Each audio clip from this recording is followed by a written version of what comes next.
오늘 말씀의 제목은 새해 하나님이 주시는 약속입니다. 오늘 말씀은 여호수아와 이스라엘 백성에 주신 약속의 말씀이지만 언제나 우리에게 주신 약속의 말씀이고 특별히 새해를 맞는 우리에게 주신 약속이라고 할 수 있겠습니다. 성도 여러분, 대망의 새해가 밝았습니다. 우리가 살아서 새해를 맞이했다는 것이 참 감격스러운 일입니다. 우리가 소망을 잃지 않고 새해를 맞이했다는 것이 참 감사한 일입니다. 우리가 건강해서 새해에 들어섰다는 것이 참 고마운 일입니다. 최근 한 해 동안 대한민국 국민 중에 죽음을 맞이한 사람이 35만 명 정도 된답니다. 35만 명 정도 됩니다. 이보다 더 많을 때도 있어서 2022년도에는 37만 명이 넘었습니다. 그런데 통계청 발표에 의하면 2023년도, 아직 2024년도는 지금 나오지 않았죠. 근데 2023년도 우리나라 사망자 수가 35만 2,511명이랍니다. 여러분, 35만 명이면 어느 정도 숫자인지 아세요? 우리 순천시가 30만을 아직 채우지 못하지 않습니까? 그러니까 1년 동안 우리나라에서 순천시에 사는 수만큼의 인구가 죽었다는 것입니다. 그렇게 많은 사람이 우리 주변에 죽어가고 있다는 거죠. 그러니까 우리들 가운데 많은 이들은 다가오는 새해에도 살고 싶었지만 그 소망을 이루지 못한 것입니다. 그러나 여러분과 저는 살아서 산자의 땅에서 호흡이 끊어지지 아니하여서 이 새해에 들어와 살고 있는 것입니다. 이걸 생각하면 참으로 감격스러운 일이고 참으로 감사한 일입니다. 여러분, 나는 새해 당연히 나는 살아야 돼. 나는 새해에도 내 생명은 있을 거야. 그렇게 말할 수 있는 사람이 있습니까? 우리는 그런 존재가 아닙니다. 생명의 주인 하나님께서 허락하셔야만이 우리는 또 다른 새해를 선물로 받아 살 수 있는 것입니다. 그렇게 생각하면 또 새해를 맞아서 이 새해 가운데 들어와 살고 있다는 것은 다시 한번 생각해 보면 너무나 감격스러운 것이고 너무나 고마운 일인 것입니다. 대망의 새해에 들어와 살도록 은혜를 베풀어 주신 하나님께 우리는 늘 감사해야 하겠습니다. 주야로 하나님의 영광을 생각하고 위에서 살아야 하겠습니다. 그렇게 사는 삶이 연장된 생명의 은혜를 받은 이들이 늘 마음 한켠에 담아두어야 할 사명의 삶인 줄 믿습니다.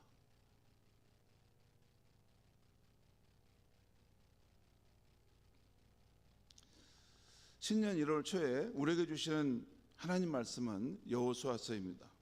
이 책은 하나님께서 여호수아와 이스라엘 백성과 함께 하셔서 미지의 땅이자 약속의 땅인 가나안을 차지하게 하시는 그 역사를 기록한 책입니다. 오늘 아침 말씀은 이렇게 시작합니다.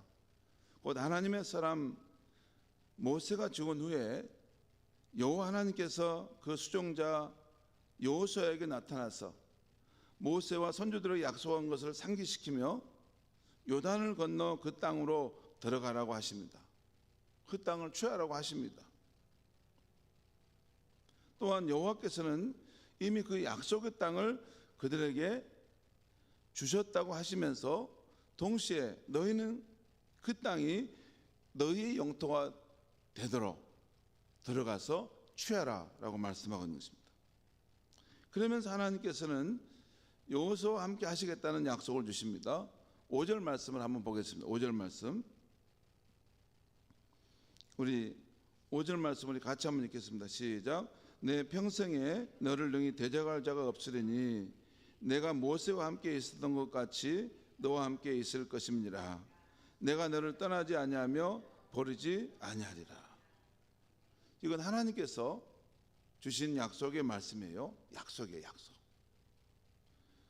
무슨 약속을 주셨냐면 내 평생에 너를 능히 대적할 자가 없을 것이다.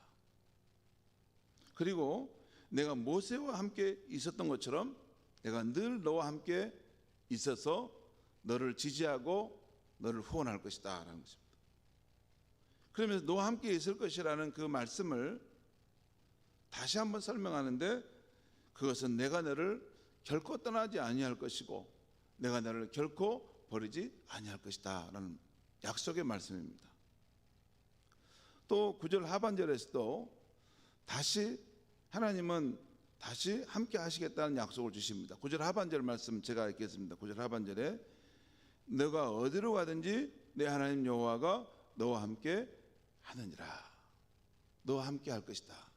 여러분, 우주 만물의 주관자이신 하나님이 자신과 함께 한다면 얼마나 참 힘이 있고 소망이 넘치고 또 용기 있게 살아갈 수 있겠습니까? 여호수아에게 하나님이 나타나서 이런 약속의 말씀을 주셨다는 거죠. 내가 너와 함께함으로 능히 너를 대적할 자가 없을 것이다. 자, 이렇게 하나님께서 여호수아에게 나타나 약속의 말씀을 주시고, 두 번째 여호수아에게 명령하십니다. 약속도 주시지만 동시에 또 명령도 하세요. 그리고 그 명령을 따를 때 있게 될 축복의 약속에 대한 것도 또 말씀하십니다. 그것이 6절에서 8절에 나옵니다. 6절에서 8절 제가 읽겠습니다. 강하고 담대하라. 이것은 명령이죠. 왜 강하고 담대하라고 하겠어요? 그 미지의 땅, 가나안 땅으로 들어가는 것을 이제 약속으로 받았는데, 그 앞에서 두려운 가운데 과연 우리가 저 땅을 취할 수 있을까? 걱정과 근심을 하고 있기 때문에 하나님께서 그러지 말라. 너는 강하고 담대한 마음을 가지고 서라라는 것입니다. 너는 내가 그들의 조상에게 명세하여 그들에게 주리라 한 땅을 이 백성에게 차지하게 하리라. 하나님께서 그 조상에게 약속한 땅을 너가 차지하도록 하시겠다는 것입니다. 그러니까 너는 마음을 강하게 하고 담대하라는 것입니다. 또 7절입니다. 오직 강하고 극히 담대하여 나의 종 모세가 내게 명령한 그 율법을 다 지켜 행하고 우로나 좌로나 치우치지 말라. 그리하면 어디로 가든지 형통하리라. 이 7절에서는 그냥 강하고 담대하라 하는 것이 아니라 너는 마음을 강하게 하고 담대하여 내가 모세를 통해 주신 그 율법의 말씀들을 너는 꼭 지켜서 그 말씀을 따라서 그 인생의 길을 살아가라는 것입니다. 그래야 하게 되면 너가 어디로 가든지 형통할 것이다. 너가 어디로 가든지 형통할 것이다. 이 부분은 표준세 번역을 보면 성공할 것이다 라는 표현이 나와요. 형통하다는 것과 성공하다는 것은 비슷하죠. 형통한 삶을 산 사람은 어느 상황에서도 위기를 극복하고 승리하는 삶, 성공하는 삶을 살아내는 것이죠. 하나님이 함께 하심으로 그 장애물을 뛰어넘고 그 문제들을 극복해내서 결국에는 형통한 삶, 성공한 삶을 살아낼 것이다 라는 것입니다. 그렇죠. 사람은 연약하지만 능하신 하나님이 함께 하실 때 그 무엇도 다 가능할 수 있고 돌파할 수 있는 것입니다. 또 8절 말씀 보겠습니다. 이 율법책을 내 입에서 떠나지 말게 하며 주야로 그것을 묵상하여 그 안에 기록된 대로 다 지켜 행하라. 그리하면 내 길이 평탄하게 될 것이며 내가 형통하리라. 여기 8절에서도 하나님께서 여호수아에게 하시는 명령이 나오죠. 그 명령은 뭡니까?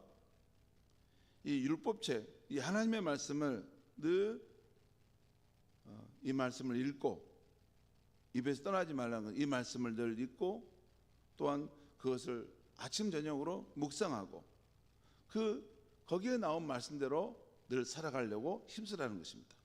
이것이 명령입니다. 지금 하나님께서 여호수아에게 주신 약속이 있었죠. 내가 너와 함께 할 것이고 능히 너를 대적할 자가 없게 될 것이다. 그러죠. 그러면서 또 하나님 명령하신 거예요. 그 명령의 가장 중요한 내용은 너는 어떤 상황이든지 이 하나님의 말씀을 내 삶에 가까이 품고 이 말씀들을 묵상하고 이 말씀들을 따라서 너의 인생의 길을 살아가려고 디자인하려고 늘 애쓰라는 것입니다. 그리하면 너가 가는 길이 평탄할 것이고 형통할 것이라는 것입니다. 아주 선명하게 오늘 하나님이 여호수아에게 하신 말씀이 보이죠. 약속과 명령을 주는 것이죠. 그리고 그 명령을 따를 때 또한 이런 놀라운 축복이 있다는 것이죠. 그 다음 내용은 이런 하나님의 약속과 명령을 받은 여호수아가 그 실행을 준비하는 장면이 나옵니다. 또한 그 백성들이 이전에 모세에게 순종한 것처럼 여호수아에게도 순종하겠다고 약속하는 내용이 나와 있습니다. 성도 여러분, 오늘 여호수아와 그 백성들은 하나님께로부터 내가 너와 함께 하겠다, 너를 능히 대적하는 자가 없게 하겠다, 저 가나안 땅을 축복으로 주겠다 하는 그 약속을 받고 있어요.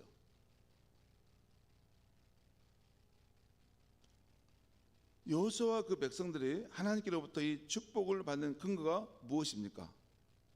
여러분, 무조건 축복 받으십시오, 축복 받으십시오, 아무에게나 그것이 되는 것은 아니죠.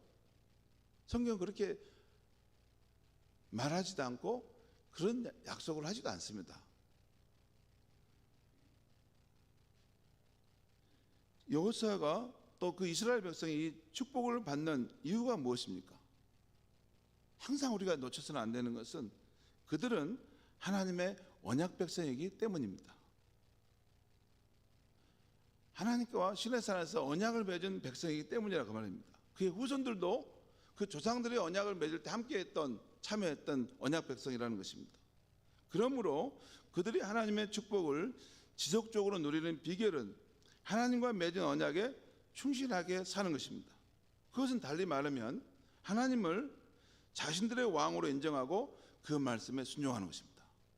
그것은 다른 의미로 하나님의 복된 통치를 받아들인다는 것입니다.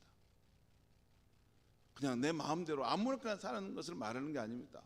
하나님은 나의 왕이시고 하나님 우리 민족의 진정한 왕이시고 우리가 하나님을 우리는 섬길 것이고 하나님은 우리의 삶을 책임져 주실 것이다. 이 관계 가운데 들어가 사는 것입니다. 성도 여러분, 신약시대에 우리는 구주 예수님을 믿음으로 하나님의 새 언약 백성이 되었습니다. 그리고 오늘 우리에게도 미지의 땅이자 약속의 땅인 2025년의 새해가 펼쳐져 있습니다. 어떻게 하면 우리나라 백성들이 새해를 순탄하고 형통하게 살 수 있을까요? 지금 참 혼돈하고 어렵지 않습니까? 어떻게 하면 이 새해를 순탄하고 형통하게 살 수 있을까요? 우리나라 백성들이 구주 예수님을 받아들여 하나님의 언약 백성이 되는 것입니다. 그리고 언약 백성답게 하나님을 참으로 우리의 왕으로 인정하고 그 복된 말씀을 따라 살아가는 것인 줄 믿습니다. 아직 그것이 현실적으로 다 이루어지지 못했지만 그런 하나님의 나라가 이루어질 때 우리나라가 제사장 나라가 되고 참으로 세계 열방 가운데 아주 존귀하게 쓰임받는 나라가 될 줄 믿습니다. 또한 우리도 그렇게 사는 그 삶 속에 우리 앞날의 축복이 약속되어 있는 것입니다. 그러므로 성도 여러분, 새해 여러분과 제가 이렇게 살아감으로 하나님이 늘 함께 하시고 우리 앞길에 방패와 능력이 되시기를 바랍니다. 그래서 우리가 우리 눈앞에 펼쳐진 새해를 하나님의 도우심으로 승리로 쟁취할 수 있게 되기를 바랍니다. 그리고 이런 복된 하나님 나라의 복음을 믿지 않는 가족이나 내 이웃에게도 열심히 전해 그들도 이 축복을 누리게 하는 것이 우리가 살아남은 거룩한 사명인 줄 믿습니다. 우리 모두에게, 우리 자손들에게, 우리 대한민국에게 오늘 여호수아에게 주신 이 축복이 영원토록 함께 하시기를 간절히 축원합니다. 기도하겠습니다. 하나님 아버지, 이 새 아침에 하나님이 주시는 축복의 약속의 말씀을 받게 하시니 감사합니다. 너는 내가 너와 함께 할 것이고 능히 너를 이길 자가 없게 할 것이니 너는 마음을 강하게 하고 담대해라. 무엇보다도 내가 너에게 준 그 하나님의 말씀을 가까이 하며 그 말씀을 주야로 묵상하고 그 말씀을 너의 삶의 기준으로 따라 살아가려고 힘쓰라. 그것이 하나님의 복된 통치 안에서 사는 삶이다 말씀하시면서 오늘 이 말씀을 따라 살아감으로 하나님 주신 축복을 취하라고 하시니 감사합니다. 우리 자신이 이 하나님의 이 약속의 말씀을 믿음으로 받아들이게 하시고 또 그 말씀대로 순종해 감으로 하나님 우리의 삶 속에 여호수아에게 주었던 그런 놀라운 약속의 말씀이 축복으로 임하게 하시고 우리 대한민국에도 우리 한국교회와 크리스찬을 통해서 이 놀라운 축복이 일어나 혼돈과 어려운 상황 속에 있는 이 나라가 하루속히 안정을 찾고 다시 정상적인 삶을 회복하며 세계 열방을 섬길 수 있는 제사장 나라로 세워져 갈 수 있게 하여 주시옵소서. 예수님의 이름으로 기도하옵나이다.